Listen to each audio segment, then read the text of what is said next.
नमस्कार दोस्तों, आज हम पढ़ने जा रहे हैं अग्रस्वर, मध्यस्वर, पश्चस्वर, समवृत, अर्धसमवृत, अर्धविवृत और विवृत। तो हम कई प्रकार से वर्णों का विभाजन एकमात्र छोटी सी ये इंडेक्स के द्वारा हम याद कर सकते हैं। जैसे हमने देखो यहाँ पर आगे ऊपर लिख दिया अग्र, मध्य, पश्च, फिर ऊपर से नीचे 4 कॉलम में समवृत, अर्धसमवृत, अर्धविवृत एवं विवृत। ठीक है। अब 3 कॉलम ये इधर से, 4 कॉलम ऊपर से नीचे। ठीक है।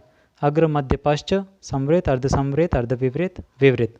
लेकिन अभी तो ये हमारे सामने है तो बहुत सरल लग रहा है, लेकिन अगर इंडेक्स नहीं हो, हमें कभी याद करना हो तो हमें परेशानी हो सकती है कि भाई विवृत ऊपर था या समवृत ऊपर था। तो उसके लिए भी मैंने एक आइडिया बताया आपको। जैसे यहाँ पर लिखा है मैंने एस, है ना, एस लिखा है तो इसका मतलब एस पहले आता है, वी बाद में आता है। एस टी यू वी, तो सबसे पहले क्या आता है, एस ऊपर आ गया, वी उसके बाद आता है। तो हमें याद रखना है समवृत, अर्धसमवृत, अर्धविवृत और विवृत। इधर से अग्र, मध्य और पश्च। ठीक है। अब इसको कैसे हम जमाएंगे, इसको याद करें। सबसे पहले इन 3 कॉलम के अनुसार हम अक्षरों को जमाते हैं। कैसे, देखें, यहाँ से स्टार्ट करेंगे अर्धविवृत से, सेकंड के नीचे वाले सेकंड से। तो फिर अ, आ, ई, उ, री, ए, ऐ, ओ, औ और आ, जो हमने अंग्रेजी वाला जो वर्ण पढ़ा था, है ना, जिसको हमने क्या कहा था, ग्रहित स्वर। तो इस प्रकार से यह किस में आता है, अर्धविवृत में। तो अब इसको याद करना कैसे, ई, री, ऐ, ये सभी जो हैं वो कौन से हो जाएंगे, अग्रस्वर। बीच वाला केवल मात्र अ रहेगा, वो होगा मध्यस्वर। उ, औ, औ, आ, ये सभी पश्चस्वर में आ जाएंगे। उसके बाद हम जैसे अग्र, मध्य, पश्च, इनको हमने कॉलम बना करके याद कर लिया। अब इधर से देखें अपन समवृत। समवृत में कौन कौन से होंगे, ई, री, उ। अर्धसमवृत में कौन से होंगे, ऐ, औ। अर्धविवृत में कौन से होंगे, ऐ, अ, औ, है ना, अ प्लस ओ मिल गए तो औ, फिर आ, और विवृत मात्र एक ही रहेगा, वो होगा आ। ठीक है। तो इधर वाली ये जो लाइन होगी वो हो जाएगी समवृत, अर्धसमवृत, अर्धविवृत और ये विवृत। अग्र, मध्य और पश्च। और इसी इंडेक्स के माध्यम से हम एक और प्रकार के याद करेंगे, जिसको हम कहते हैं वृत्ताकार, अवृत्ताकार। ठीक है। तो वृत्ताकार में हम ले लेते हैं यहाँ से यहाँ तक ये गोला बना लेते हैं, उ, ओ, औ और आ। उ, औ, अ, है ना। तो इस प्रकार से, तो जैसे ये हो गए हमारे, कौन से होंगे, मैंने गोला बना रखा है, मतलब कि कौन से होंगे, वृत्ताकार। और इनके अलावा जो बचे हैं यहाँ से और यहाँ तक मैंने अलग इनको दर्शा रखा है, तो ये हो जाएंगे अवृत्ताकार। अवृत्ताकार और वृत्ताकार, तो हमें ये वैसे भी याद हो जाएगा, क्योंकि जो वृत्ताकार होते हैं उनको हम जब उच्चारित करते हैं तो हमारा जो होठ होते हैं जो हम गोलाकार, मतलब कि गोल बॉल की जैसे, इसको हमने अलग से दर्शाया है। तो ऊ का उच्चारण करेंगे, देखो ऊ, तो हमारे होंठ कैसे हो जाएंगे, एकदम से गोल हो जाएंगे, पूर्ण रूप से वृत्ताकार। और अर्धवृत्ताकार मतलब कि पूरी तरह से ये गोल नहीं होते हैं। तो क्यों, क्योंकि उ, औ और आ, है ना, इस प्रकार से इसको याद कर सकते हैं।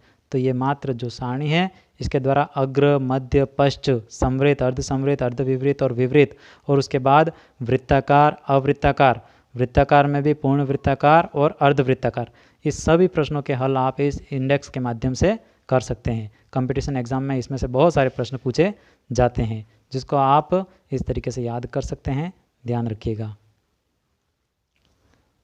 अब आते हैं दोस्तों प्राणवायु के आधार पर। प्राणवायु के आधार पर जो स्वरों का विभाजन होता है 2 प्रकार से महत्वपूर्ण, अल्प प्राण और महाप्राण। तो इनको कैसे याद रखेंगे, बिल्कुल ही बिना समय गवाए देखो, अल्प आयु में 135 स्वरों का अंत हुआ, मैंने एक सूत्र बना रखा है, शॉर्ट ट्रिक है, बिल्कुल इसको याद करना है। अल्प आयु में 135 स्वरों का अंत हुआ। अल्प आयु मतलब कि अल्प आयु, अल्प प्राण। 135 कैसे याद रखेंगे? पहला वर्ग, दूसरे को छोड़ करके तीसरा वर्ग और चौथे को छोड़ करके पांचवा वर्ग। क ख ग ग अंग, इस प्रकार से हम ये आई। क पहला, घ तीसरा, अंग पांचवा। ठीक है, तो पहला, तीसरा और पांचवा वर्ण जो होगा वो किस में आ जाएगा? अल्प प्राण में आएगा। सभी स्वर, ठीक है, अ आ ई उ री ऐ औ सभी स्वर किस में आ जाएंगे? अल्प प्राण में आते हैं। तो ये हो गए स्वरों का अंत हुआ। अंत का मतलब होता है अंतस्थ व्यंजन। तो अंतस्थ में कौन कौन से हैं? य, र, ल और व, ये सभी आ जाएंगे इसमें। ठीक है, अब देखो महाप्राण को हमें याद करने की आवश्यकता ही नहीं है, क्योंकि यह जो लाइन याद हो गई उसके आधार पर अल्प प्राण याद हो जाएंगे, महाप्राण याद हो जाएंगे। क्योंकि अल्प प्राण याद करते ही हमारे इनसे जो बचे हैं वो किस में आ जाएंगे? महाप्राण में आ जाएंगे। जैसे ख, ग, छ, झ, ठ, ढ, थ, ध, फ, ब, और तीनों प्रकार के स, श, स और ह, ये सभी ऊष्म व्यंजन जो थे महाप्राण कहलाते हैं। ठीक है, तो इस प्रकार से आप ये याद कर सकते हैं। तो अब आगे देखते हैं अपन कंपन के आधार पर। ठीक है, तो कंपन के आधार पर वर्णों को कितने भागों में विभाजित किया जाता है? 2 भागों में, अघोष और घोष अथवा सघोष। तो इसको भी याद करने के लिए मैंने एक शॉर्ट ट्रिक बनाई है, बिल्कुल ही सरल। देखिए, यह 345 घोष स्वर हैं। यह 345 घोष स्वर हैं। तो उसमें हमने देखा था यहाँ पर ये जो इधर था वो महाप्राण और इधर हमने लिखा था अल्प प्राण। तो अल्प प्राण के लिए हमने सूत्र बनाया था और सूत्र के अलावा जो अक्षर थे वो कौन से आ जाएंगे? महाप्राण में। और इधर हमने घोष में बना रखा है, तो घोष में यह याद रखना है और इसके अलावा जो बचेंगे वो अघोष में आ जाएंगे। तो पहले सूत्र वाले याद कर लेते हैं किस प्रकार से है। देखिए, य ह, य का अर्थ मतलब है य, र, ल, व, सभी प्रकार के अंतस्थ व्यंजन इसमें आ जाएंगे। सभी प्रकार के अंतस्थ व्यंजन में य, र, ल, व। ठीक है, ह का मतलब है केवल ह वर्ण, है ना, य, र, ल, व, ह, और प्रत्येक वर्ग का तीसरा, चौथा, पांचवा, है ना, घ, घ, ङ, झ, झ, ञ, ड, ढ, अण, द, ध, न, ब, भ, म, इस प्रकार से ये 15 वर्ण ये हो जाएंगे। और सभी स्वर हैं, मतलब कि ये स्वर सभी आ जाएंगे इसमें। सभी प्रकार के स्वर कौन से होते हैं? घोष, सघोष। तो य, र, ल, व, ह, तीसरा, चौथा, पांचवा, और सभी प्रकार के स्वर किस में आ जाएंगे? घोष या सघोष। तो यह 345 घोष स्वर हैं। इधर याद रखना है हमें, इनके अलावा जो बचे हुए हैं वो सभी इसमें आ जाएंगे अघोष में। तो अघोष में देखो कौन सा होगा?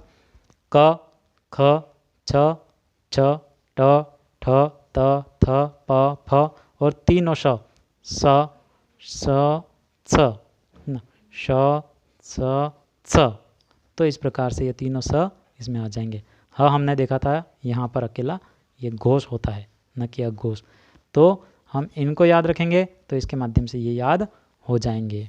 ठीक है, तो दोस्तों इस प्रकार से आज के वीडियो में हमने पढ़े अग्रस्वर, मध्यस्वर, पश्चस्वर, समवृत, अर्धसमवृत, अर्धविवृत और विवृत। ठीक है, उसके बाद हमने पढ़े प्राणवायु के आधार पर अल्प प्राण, महाप्राण। फिर हमने पढ़े कंपन के आधार पर अघोष, सघोष, घोष कौन से होते हैं, इस प्रकार से। अब आगे हम पढ़ेंगे उच्चारण स्थान के आधार पर वर्णों का विभाजन, जो हम अपने अगले वीडियो में पढ़ेंगे। तब तक के लिए धन्यवाद। दोस्तों, अभी तक आपने हमारे चैनल को सब्सक्राइब नहीं किया है तो सब्सक्राइब कर दीजिएगा, अपने दोस्तों में शेयर कीजिएगा। मिलते हैं अगले वीडियो में। धन्यवाद।